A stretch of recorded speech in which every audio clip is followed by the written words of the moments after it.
ہم ہمیشہ منفی پہلو کو دیکھتے ہیں. اگر آپ بینگ علاقے کے ذمہ دار ہونے کے ناطے میں آپ کو یہ بتاؤں گا کہ یہ جو مرڈر ابھی ٹریس ہوا ہے، اس طرح کے بے تحاشا جو ہے معاملات، اسپیشلی جو ہمارے متعلقہ ایس ایچ او ہیں اب تعینات ہیں امین صاحب، ان کی بے حد انتھک محنت اور گڈ پولیسنگ جو ہے نا، اس کی وجہ سے انہوں نے ساری انٹیلیجنس کو شامل کیا، جس میں بے تحاشا آج کل سہولیات بھی ہیں، ہیومن انٹیلیجنس ہے، آئی ٹی کا معاملہ ہے، ٹیکنالوجی ہے ساری. جی ساری چیزوں کو بروئے کار لا کر انہوں نے بہت محنت اور کاوش سے یہ کام کیا، اور میں انہیں اپریشیٹ بھی کروں گا کہ انہوں نے بہت اچھا کام کیا اور اس کو بلائنڈ مرڈر کو ٹریس کیا، کیونکہ نہ ہی وہ قاتل اور نہ ہی مقتول متعلقہ تھانے کا رہائشی ہے، بلکہ وہ سفر کر رہے تھے، اور وہ اس کو مطلب پوری آپ کے سامنے سٹوری ہے اس کی کہ کس طرح یہ معاملات ہوتے ہیں. راہگیر کو جو یہاں کا رہائشی بھی نہیں ہے اور قاتل بھی جو ہے ان نون ہو، علاقے کا نہ رہنے والا ہو، تو یہ ایک امتحان، کڑا امتحان تھا متعلقہ پولیس کا، اور وہ ایسے تھانے کے لیے جہاں پہ سہولیات کا فقدان ہے اور دریائی پٹی کا تھانہ ہے. یقیناً تو آپ اس کو بہتر سمجھ چکے ہوں گے کہ یہاں یقیناً بالکل ایسے ہی ہے. یقیناً عمران صاحب آپ ہمارے ساتھ موجود رہے، آپ کے وقت کا بے حد شکریہ. سر بہت بہت شکریہ. جو آپ کے ساتھ ڈسکشنز ہوئیں وہ بڑی امپورٹنٹ ڈسکشنز تھیں. علاقے کے جو معزز لوگ ہوتے ہیں وہ میں سمجھتا ہوں ایک بیک بون کی حیثیت رکھتے ہیں علاقے کے لیے، کیونکہ ہر طرح کے لوگ ان کے پاس آتے ہیں، آ کر ڈسکشنز بھی کرتے ہیں. تو مزید اللہ تعالیٰ آپ کے لیے آسانیاں پیدا کریں، آپ کا جو مشن ہے اللہ تعالیٰ اس میں آپ کو کامیابی دیں. آپ ہمارے ساتھ موجود رہے، آپ کا بے حد شکریہ. ناظرین، عمران ایوب صاحب ہمارے ساتھ موجود تھے، علاقے کے معزز لوگوں میں ان کا شمار ہوتا ہے. یقیناً اوور آل ڈسکشن ہو رہی تھی کہ کس طرح سے یہ جب کرائم سرزد ہوتے ہیں تو اس کے پیچھے وجوہات کیا ہوتی ہیں. تمام تر صورتحال کو ڈسکس کرنے کے لیے ہمارے ساتھ ایس ایچ او تھانہ فتح شاہ محمد امین جھنڈیر صاحب موجود ہیں. امین صاحب، آپ کے وقت کا بے حد شکریہ. سر، بلائنڈ مرڈر ویسے ہی، مرڈر تو ویسے ہی ایک ہینیس کرائم ہے. بلائنڈ مرڈر جس میں ایک شخص کی جان لے لی جاتی ہے، علاقے میں اتنا زیادہ خوف و ہراس پھیلایا جاتا ہے، اور وہ ایک چیز کافی زیادہ ٹائم تک شہریوں کے ذہنوں پر نقش رہ جاتی ہے. سر، کس طرح سے آپ کو اطلاع ملتی ہے؟ موقع پر آپ پہنچتے ہیں، موقع کس طرح سے تھا؟ آگے کیس کو کس طرح سے بڑھایا گیا؟ تفتیش کس طرح سے کی گئی؟ بتائیے گا. بسم اللہ الرحمن الرحیم. 6 اکتوبر کی صبح 10 ساڑھے 10 بجے ہمیں 15 پہ اطلاع ملتی ہے کہ ایک شخص کو فائر مار کے کسی نے قتل کر دیا ہے. موقع پہ جب پہنچتے ہیں، موقع پہ مقتول کے وارثان بھی آ جاتے ہیں، اس کا داماد اور دیگر رشتہ داران. کوئی کہتا ہے، پہلے تو انہوں نے بتایا کہ رابری کی کوشش کی گئی ہے، لوٹنے کی کوشش کی گئی ہے، اور 2 بندوں نے آ کے فائر کیا اور قتل کیا اور نکل گئے ہیں. اچھا. تو وہاں پہ جب موقع پہ ہم موجود تھے، میں نے وہاں پہ چیک کیا تو ان سے پوچھا کہ مقتول کی رقم، پیسے وغیرہ بھی اس کی جیب میں موجود ہے، اس کا موبائل موجود ہے، اس کی موٹر سائیکل بھی موجود ہے، مطلب اس سے چھین کے کوئی چیز لے کر کوئی بھی نہیں گیا. تو جب چھینی کوئی چیز نہیں ہے یا اس پہ کشمکش کے نشان نہیں ہے کہ کسی نے کوشش کی ہو، اس نے آگے مزاحمت کی ہو، کپڑوں پہ کوئی نشان ہو، ایسا وہاں پہ تھوڑی سائڈ پہ کچی زمین تھی، وہاں پہ کشمکش کے پیروں کے نشان اس طرح موجود ہوں، تو ایسا کچھ نہیں ملا ہمیں. کیونکہ یہاں سے یہ رابری کی کوشش یا رابری تو محسوس نہیں ہو رہی. آپ مجھے، کیونکہ اس وقت پھر موقع ایسا نہیں تھا، سب سے پہلے تو ہم نے مدعی، اس کا داماد مدعی بنا، کیونکہ اس کی اولاد نرینہ کوئی نہیں تھی. اچھا. مقتول کا کوئی بیٹا نہیں تھا، صرف 2 بیٹیاں تھیں اس کی. تو اس کا داماد مدعی بنا نجیب اللہ. داماد سے اپلیکیشن لے کے ہم نے FIR درج کی، اس کو مقتول کو پوسٹ مارٹم کے لیے ہسپتال لے گئے، اس کو پوسٹ مارٹم کرایا، انیشیل کروائی ہم نے کی، PFS سے فورنزک لیب کی گاڑی وہ بھی موقع پہ آئی، اپنی ایویڈنس کلیکشن کی انہوں نے. اب اس کے بعد یہ ساری بیسک کارروائی کے بعد اب ہمارے لیے مسئلہ یہ تھا کہ ہم نے ملزم کو کیسے تلاش کرنا ہے. بڑا ملزم کا کوئی اتا پتہ نہیں. ہم نے ان لوگوں سے، مدعیوں سے پوچھا کہ آپ کی کسی سے کوئی دشمنی ہو، کوئی عداوت ہو، کوئی زمین جائیداد کا تنازع ہو، یا پہلے کسی سے کوئی ایسی دشمنی چل رہی ہو، کوئی چیز ہمیں ایسے کلو مل جائے. ہمیں کوئی ایسی بات مدعیوں سے نہ ملی. انہوں نے بتایا جی ہماری کسی سے کوئی دشمنی نہیں ہے, نہ کوئی عداوت ہے.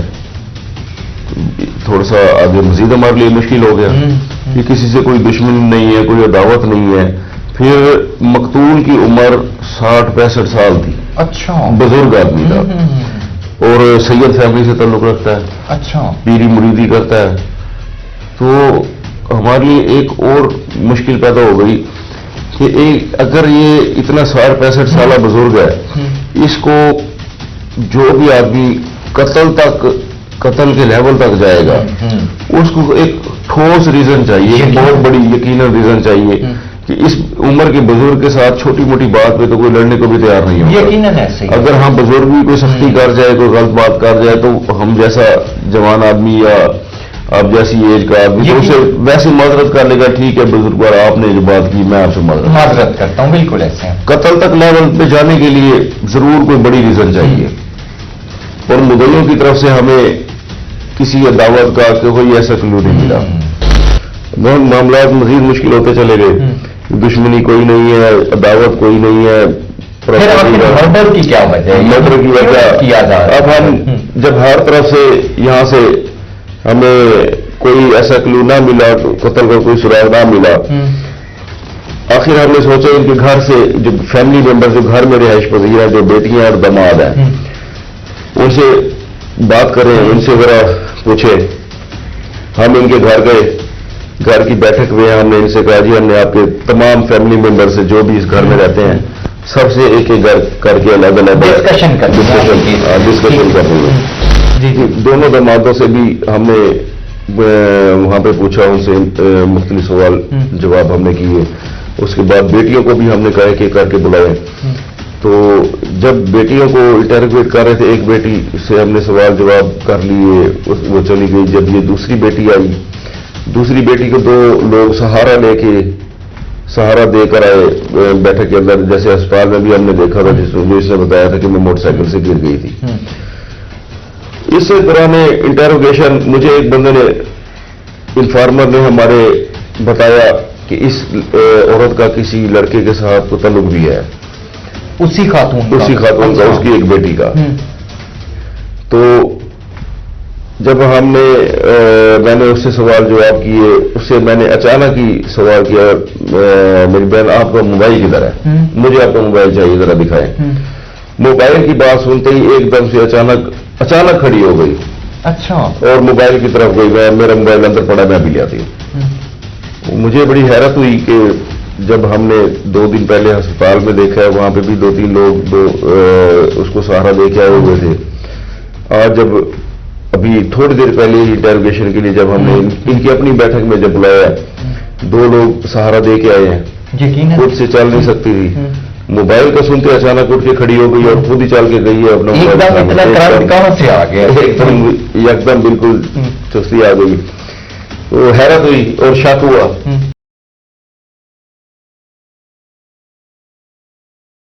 ناظرین, یہ جس طرح سے ہم آپ کو سارا کیس دکھاتے چلے آ رہے ہیں, اس کی سٹارٹنگ جس طرح سے ہوئی, وائنڈ اپ اس کو کس طرح سے کیا گیا, اور اسپیشلی آفیسرز کا اس میں کتنا رول تھا, کیونکہ جو فیلڈ میں سٹاف موجود ہوتا ہے ان کی جتنی ایفرٹس ہوتی ہیں وہ تو بالکل ڈیفرنٹ ہوتی ہیں, لیکن جو کمانڈ کر رہے ہوتے ہیں, جو لیڈ کر رہے ہوتے ہیں, اور اسپیشلی جو ڈائریکشن اور ڈائمینشن دے رہے ہوتے ہیں, ان آفیسرز کی آبویسلی ویلیو بہت زیادہ ہوتی ہے, کیونکہ وہ تمام تر چیزوں کو لیڈ بھی کر رہے ہوتے ہیں. تو سارے کیس کی تفتیش اور اسے پورا پروسیڈ کرنا کتنا زیادہ مشکل تھا. اور سب سے بڑی بات یہ, اس طرح کی دریائی بیلٹ میں روزانہ کی بنیاد پر ہینیس کرائم بڑھنے کی وجوہات کیا ہیں, اس تمام تر صورتحال کو ڈسکس کرنے کے لیے ہمارے ساتھ ڈی ایس پی برے والا سرکل رانا کاشف صاحب موجود ہیں. سر, سب سے پہلے آپ کے وقت کا بے حد شکریہ. سر, سب سے پہلی چیز یہ ہے کہ سگی بیٹی اپنے سگے والد کو آشنا کے ساتھ مل کے مرڈر کرتی ہے. پورے کیس کی تفتیش کتنی زیادہ مشکل تھی؟ یہ جب مرڈر ہوا تو اس وقت یہ کافی کمپلیکیٹڈ تھا, کیونکہ جب چیک کیا تو نہ وہ جو بزرگ امیر تھے, تقریباً 70 سال کے قریب ان کی عمر تھی, کراچی میں وہ جاب کرتے تھے, وہاں سے ریٹائر ہو کے ادھر آئے. پراپرٹی بھی ان کی تھی, 3-4 مکان تھے, سارا لیکن بیک گراؤنڈ چیک کیا تو ان کی کوئی دشمنی نہیں، کسی کے ساتھ کوئی دشمنی نہیں تھی، کوئی بیک گراؤنڈ میں بھی دشمنی نہیں تھی، کوئی وراثت کا بھی کوئی ایشو نہیں تھا کزن کا. اس لیے بڑا کمپلیکیٹڈ ہو گیا کہ اس کو کیسے سارٹ آؤٹ کیا جائے. پھر ہماری S H O investigation team اور ہماری آئی ٹی ٹیم، انہوں نے پھر بڑا اس پہ کام کیا، بڑی محنت کی، کیمراز وغیرہ چیک کیے، پورے روٹ کئی کلومیٹر کے روٹ چیک کیے. اس سے پھر ہمیں ایک اسکیچ ملا جس سے پھر ہم نے آگے کام شروع کیا.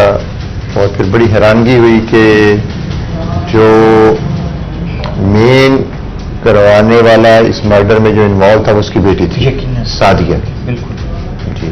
پھر اس پہ جب سعدیہ کو انٹروگیٹ کیا گیا پہلے تو وہ اس کے وہم و گمان میں بھی نہیں تھا، لیکن جب اس کو صحیح طریقے سے اس کو پوچھ گچھ کی تو اس نے بتایا کہ بالکل میرے ایک وسیم نامی بندے کے ساتھ میرے تعلقات تھے، وہ مجھے اکثر ملنے آتا تھا، تو میرے باپ کو اس کا پتہ چل گیا تھا کیونکہ میرا جو شوہر تھا وہ باہر رہتا تھا، رات کو لیٹ آتا تھا، تو کبھی کبھار نہیں بھی آتا تھا، وہ دوسرے شہر میں تھا. تو میرے باپ کو جب پتہ چلا تو اس نے مجھے بہت روکا، روکنے کے علاوہ اس نے میرے پہ تشدد کیا. تو جس وجہ سے مجھے یہ رائے تھا، میں نے پھر اپنے آشنا کو بتایا، وسیم نامی بندے کو، اور اس نے کہا کہ پھر پلاننگ کی کہ یہ رستہ صاف کرتے ہیں. سعدیہ نے کہا کہ تم جو ہے میرے باپ کو اس کا مرڈر کر دو اور پھر میں اپنے شوہر سے طلاق لے لوں گی. اب تو وہ رکاوٹ بن رہا ہے میرا باپ، تو رکاوٹ بھی نہیں ہوگی، میں اسے ڈائیورس لے لوں گی اور پھر ہم شادی کر لیں گے اور اسی گھر میں یہ جو ہے ہمارا گھر میرے والد کا، تم ادھر ہی رہنا. ہمارے ساتھ موجود ہیں غلام عباس صاحب، ایڈوکیٹ بھی ہیں، علاقے کے معززین لوگوں میں بھی ان کا شمار ہوتا ہے، تو ان کے ساتھ ہم مختلف پہلوؤں پر ڈسکشن کرنے کی کوشش کریں گے. غلام عباس صاحب، آپ کے وقت کا بے حد شکریہ. سر، سب سے پہلی چیز تو میں آپ سے یہ ضرور ڈسکس کروں گا کہ اکثر ہم کیسز میں اس طرح سے دیکھتے ہیں کہ گھر کے اندر اگر کوئی وقوع ہوتا ہے تو ان کے گھر کا کوئی ایک فرد مدعی بن جاتا ہے، ایک جو مقتول ہے وہ تو ویسے ہی چلا جاتا ہے، اور جو قاتل ہوتا ہے وہ بھی گھر کا ہی بندہ ہوتا ہے. سر، اینڈ میں لامحالہ جا کر کہیں نہ کہیں صلح ہو جاتی ہے. اس چیز کو کس طرح سے کم کیا جا سکتا ہے؟ آپ کیا سمجھتے ہیں کہ کیا معاملات ہیں ہماری سوسائٹی میں، کیوں اس طرح کے واقعات سرزد ہیں؟ ہماری سوشل سوسائٹی میں یہ ایک عام ہو گیا ہے. یہ جو ہمارے پی پی سی ہے، تعزیرات پاکستان ہے، اس میں قتل کی ڈیفینیشن آتی ہے اور تمام جرائم کی آ جاتی ہے. پارلیمنٹ نے قانون سازی کرتے ہوئے اس میں ترمیم کر دی ہے، اس راضی نامے کو رد کر دیا ہے. اچھا جی بالکل سر. میں بتانا چاہوں گا کہ اگر کوئی کسی وقوع میں، جس طرح یہ بلائنڈ وقوع ہوا ہے، گھر والا کوئی بھائی کوئی والد کہ اپنی کسی رشتہ دار کو قتل کرتا ہے اور وہ ٹریس ہو جاتا ہے، گرفتار ہو جاتا ہے، اس کا جو ہے مدعی جو ہے یا گواہان جو ہیں وہ خود اپنے فیملی ممبر بن جاتے ہیں. بالکل بالکل ایسا ہی ہے. اب جب وہ چلا جاتا ہے تو سیریز آف عدالتوں کے کیسز ہیں، ٹرائل کیسز میں سپریم کورٹ تک، ان کو انہوں نے نام دیا ہے فساد فی الارض، کہ چاہے کوئی گھر والا مستغیث جو ہے، مدعی جو ہے، وہ راضی نامہ ہی کر جائے، تمام فیملی ممبر راضی نامہ کر جائیں، لیکن اعلیٰ عدلیہ کے پاس، جوڈیشری کے پاس یہ پروویژن دی گئی ہے کہ وہ اس ملزم کو سزا فساد فی الارض میں کنورٹ کرتے ہوئے اس کو سزا دیں. اچھا، راضی نامے کے باوجود بھی. یہ ہمارے پی پی سی میں 311 ایکٹ میں آ گیا ہے، 302 آ گیا، اس کے بعد 311 آ گیا، 309 آ گیا ہے کہ یہ ہمارے جج صاحب کے پاس پاور ہے کہ چاہے پوری فیملی جو ہے نا وہ معاف کر راضی نامہ کر دے، لیکن فساد فی الارض ہے، یہ قتل ہوا ہے، مرڈر ہوا ہے، قاتل کو سزا دینی چاہیے. یہ ہماری اسٹیٹ کی ذمہ داری ہے. ہماری جان اور مال کا تحفظ وہ اسٹیٹ کی ذمہ داری ہے. یہ نہیں کہ بھائی بھائی کو قتل کر دے اور دوسرے دن جا کے بیان دے. بالکل نہیں ہو سکتا اگر ہماری جوڈیشری نہ چاہے. اچھا، لیکن سر ویسے ہم اوور آل اکثر معاملات میں دیکھتے ہیں کہ وہ جب سٹارٹ میں اس طرح کا وقوع ہو جاتا ہے سر، اینڈ میں لامحالہ کہیں نہ کہیں ان کا لین دین ہو جاتا ہے یا کچھ اس طرح سے اینڈ میں معاملہ پیچ اپ ہو جاتا ہے، اور جو عوام سفر کر رہی ہوتی ہے، جو ایک خوف کی فضا تاری ہوتی ہے، وہ ویسے کی ویسے رہتی ہے. یہ ہماری جوڈیشری کو ڈیسیژن پاور لینی چاہیے، ان کے پاس اختیارات ہیں، وہ پھر وہ نظریہ ضرورت، مصلحت